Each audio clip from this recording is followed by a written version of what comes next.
Oggi 2 aprile, primo trofeo Città di Mantova, tappa inserita nel circuito Supermaster della FIN.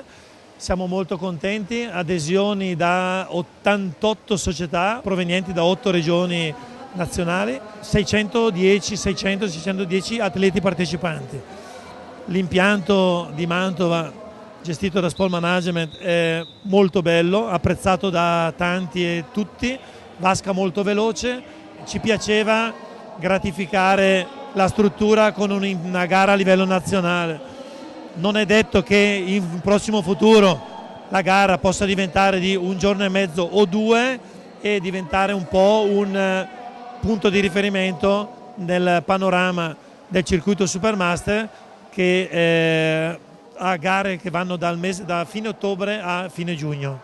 La categoria Master raggruppa nuotatori, exagonisti e o amatori dai 25 anni sino a quando uno è in grado di nuotare. Il vero spirito Master è nuotare sino a 60, 70, 80 anni, e sono bellissimi i meno giovani che si cimentano ogni domenica in queste gare. È stato un evento che ha raggruppato diverse categorie d'età.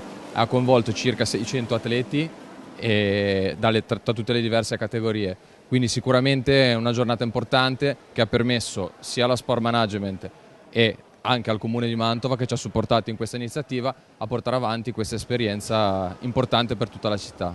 Sport Management, oltre il nuoto, ad alti livelli porta anche la pallanuoto e il sincro, e ogni settore ha una mascotte dedicata. Quella del nuoto è il leoncino, che è rappresentata qua dietro a me da un nostro piccolo giovane atleta. Edugoni, come tutti gli anni, aprirà l'impianto estivo i primi di giugno. A disposizione, oltre alle vasche coperte, che sono appunto soprattutto un po' per il settore commerciale ma un po' per l'agonismo, c'è la parte fuori dedicata agli utenti con una vasca da 50 metri, una vasca con uno scivolo dedicato ai bambini più piccoli, una ai bambini più grandi e una ludica motoria.